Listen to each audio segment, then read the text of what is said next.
muito bem, segundo o autor, propôs no sábado à tarde, né? São 6 os embates de Jesus. O primeiro, então, acontece nesse episódio da purificação do templo. E agora nós vamos ver mais 5 episódios distribuídos nas lições de terça, quarta e quinta. Os 2 episódios relacionados para terça-feira são o batismo de João, que Jesus trouxe em voga quando perguntado com que autoridade ele fazia as coisas que realizava, e depois, então, seguido da parábola dos lavradores maus, que esta é a porção da terça-feira. Interessante, muito possivelmente, esta pergunta que se dá na terça-feira, no dia seguinte à purificação do templo, e 2 dias depois da entrada triunfal de Jesus em Jerusalém, esteja relacionado exatamente com esses episódios e com tudo aquilo que Jesus já havia demonstrado, todo o seu poder.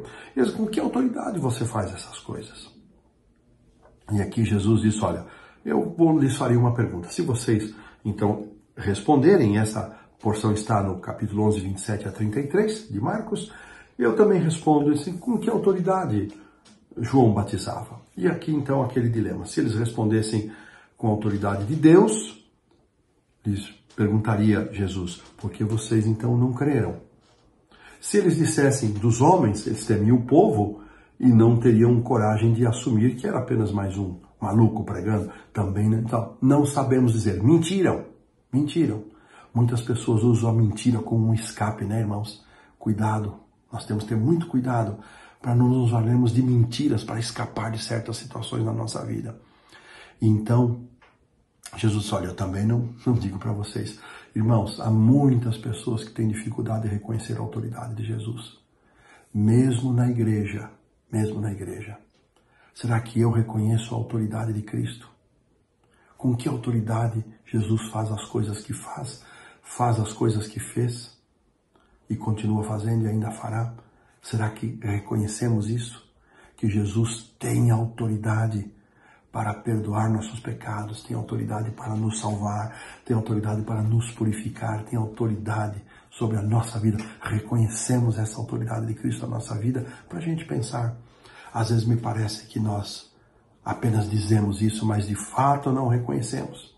Então Jesus engata ali uma parábola dos lavradores maus, e a parábola ela está descrita aqui, né, já entrando agora no capítulo 12, nos versículos 1 até o versículo 12.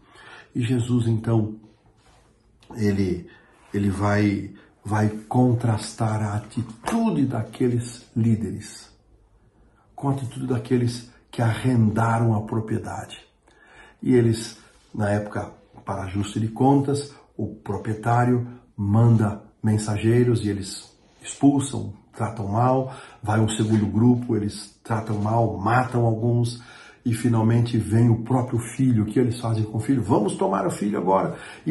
Eles entendiam que se matassem o filho, tomariam posse da herança. Olha que detalhe curioso aqui. E finalmente vem o dono, né? O dono da vinha, ele vai e ele, verso 9, ele vai exterminar aqueles lavradores, vai passar a vinha para outros. Olha que indicação Jesus estava dando. E então Jesus aqui usa o texto, né, que está também no Salmo 118, versos 22 e 23. Vocês nunca leram que a pedra que os construtores rejeitaram, essa foi posta como pedra angular? Ou seja, Jesus está falando ao coração daqueles homens, fazendo um apelo para que eles o reconhecessem como sendo o filho do dono da vinha, o filho enviado para a salvação. A pedra agora que estava sendo rejeitada era a pedra de esquina, a pedra angular, e o texto completo diz, isso é maravilhoso, vem do Senhor. E eles negavam reconhecer esta maravilha. Isso, ao invés de sensibilizar o coração deles, ao invés de tocar-lhes o coração, lhes endureceu mais ainda e com mais decisão, diz o verso 12, queriam prendê-lo, mas temiam o povo. E eles entenderam, diz aqui, termina essa porção, que eles entenderam que Jesus havia dito aquela parábola em relação a eles. E eles se sentiram condenados. Irmãos, quando estamos na igreja, ou quando em alguma conversa, e alguma porção da Escritura em nossa comunhão pessoal, ou alguém, um sermão, ou mesmo a lição da escola sabatina, alguém toca alguma coisa sensível da nossa vida, como é que nós reagimos?